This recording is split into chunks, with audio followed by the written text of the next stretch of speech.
السلام عليكم ورحمة الله وبركاته، بناتي واخواتي وحبايبي، عاملين ايه؟ النهارده ان شاء الله نعمل مع بعض بعلبة بسكوت حلوة جميلة جدا وسهلة جدا جدا. يا رب تكون سهلة عليكم ان شاء الله وتعجبكم. كل سنة وانتم طيبين وبخير يا رب، وسنة سعيدة علينا وعليكم وعلى الجميع يا رب. ويا رب كل اللي محققش امانيه يحققها السنة دي بإذن الله. بس هنشوف مع بعض كده هنعمل ايه. الحلوة جميلة جدا جدا بجد وطعمها تحفة ومكونات بسيطة جدا. هنعمل كمية كبيرة جدا. عايزه اقول لكم دي الكميه اللي طلعت معايا من علبه بسكوت. كان عندي حوالي 4 بواكي بسكوت كمان ضفتهم معاهم. عايزه اقول لكم يعني بصوا ما شاء الله الطبق ده مليان قد ايه والطبق التاني قد ايه، غير ان احنا اكلنا طبق كمان. يا رب تكون سهله عليكم ان شاء الله وجربوها بجد روعه، طعمها تحفه تحفه بجد. بص كده التزويق بتاعها عامل ازاي. يا رب تكون سهله عليكم ان شاء الله. ندخل في الخطوات ونشوف المكونات بتاعتنا ايه. ونبدأ مع بعض يا حبايبي نشوف المكونات اللي معايا ايه. انا عندي هنا ده بسكوت مطحون، اي نوع بسكوت ساده انت بتفضليه. وعندي ده برضو سوداني او كاوكاو زي ما اخواننا العرب بيقولوا، سوداني مطحون برضو. ودي عندي معلقتين كبار كاكاو نخليه، طبعا لازم يكون منخول عشان بيبقى فيه تكتلات. وده عندي جوز هند ناعم. وكوبايه لبن هناخد منها على حسب الكميه اللي احنا عايزينها. هندوب مع الكلام ده معلقتين زبده بس نسيحها ونيجي نشوف مع بعض هنعمل ايه. وكده خلاص يا حبايبي نبتدي نشتغل بقى في المكونات بتاعتنا. انا عندي دول شويه زبده سايحه، طبعا دي حسب الكميه اللي انت عاملاها. انا عامله بصراحه حوالي علبه بسكوت وشويه كمان معاها. هنبتدي ندمج المكونات دي كلها على بعضها كده بالراحه. مش محتاجه زبده كتير ولا حاجه، بس انا محتاجاها تتماسك معايا شويه وتدي طعم كمان للبسكوت معايا. هنقلب كل المكونات كده كويس، نقلب كويس جدا كده بالشكل ده. نبتدي بقى نضيف الكاكاو بتاعنا كده. بسم الله الرحمن الرحيم. نضيف السوداني وجوز الهند بس. ونقلب كل المكونات بتاعتنا مع بعضها، طريقه سهله جدا جدا بجد وطعمها بيبقى روعه فعلا. وكده خلاص انا قلبت كل المكونات بتاعتي بالشكل ده. انا حسيت ان محتاجه حوالي معلقه كاكاو كمان، حطيت لها ضفت لها بس كده بالطريقه دي. لو انت عندك كاكاو بالبندق بقى او كابوتشينو بالبندق اي حاجه، انا عندي جايبه الكيس الكابوتشينو ده هضيفه كده عليها، بيدي طعم حلو قوي للبسكوت على فكره. طعم البندق بيبقى باين فيه ظاهر فيه كده وبيبقى طعمه حلو جدا. طبعا عندي الشوكولاته برده اللي هعمل بيها بالبندق بتبقى طعمها حلو قوي فعلا. بس هنبتدي بقى خلاص احنا دمجنا كل المكونات مع بعض، نبتدي نضيف اللبن بتاعنا شويه بشويه حسب ما بتاخد معايا. بسم الله الرحمن الرحيم. نسيب شويه كده في الاخر عشان ما تطريش معانا ونرجع نحتاج فيها. لما تعوز تاني لبن هنزود لها مفيش اي مشكله. بص عشان ما اطولش عليكم هدمج كل المكونات على بعضها وارجع اوريكم شكلها. وكده خلاص المكونات بتاعتي دمجتها كلها على بعض بالطريقه دي كده. نبتدي نشكلها كده بالشكل ده. انا عندي دي العصايه بتاعت الاسباتولا، ونشوف هنشكلها مع بعض ازاي. ابتدي اجيب قطعه كده معايا، شايفين طريه اهي مش بتلزق خالص ولا اي حاجه. نبتدي نشكلها كده. انا عندي دي العصايه بتاعت الاسباتولا، اي عصايه عندك، اي عصايه شيش طاووق تكون تخينه شويه كده محمله. هنبتدي ناخدها من الحرف من بره كده بالطريقه دي كده.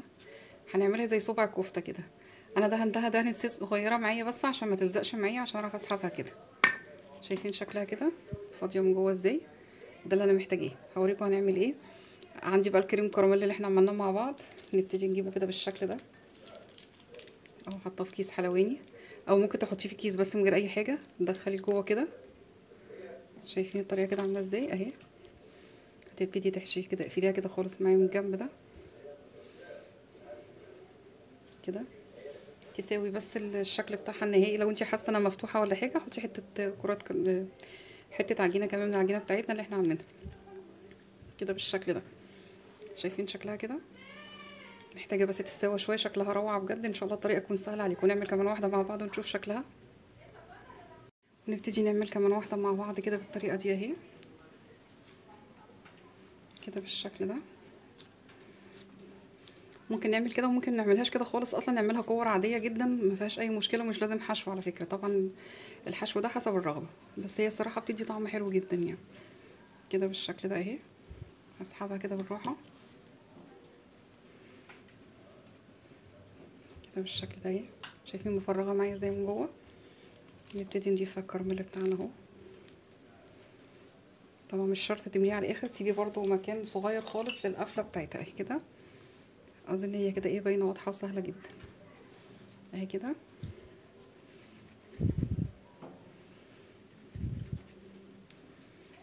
هي عامله بقى شبه صوابع كفته كده.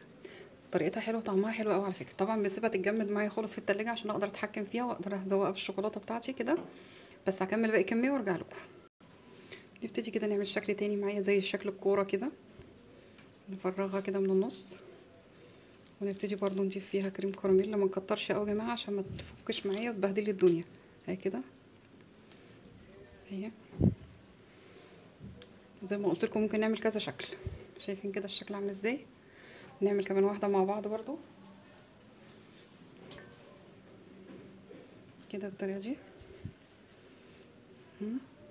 نضغط عليها لفوق كده بالراحه اهي، طريقه سهله جدا. نضيف شويه الكراميل زي ما قلنا. احنا ممكن على فكره نحط فيها مكسرات كمان، اي نوع انت حباه حطيه في قلبيها، ما فيهاش اي مشكله.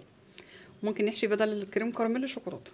انا بصراحه هعمل حبه كده وحبه كده، هقعد بقى في حته اعملها وارجع اوريكم شكلها عشان مش قادره اقف، سامحوني يعني، بس اكملها وارجع لكم تاني. ودي كده حبايبي الكميه اللي طلعت معايا بالشكل ده. سامحوني ما قدرتش اكمل الفيديو معاكم.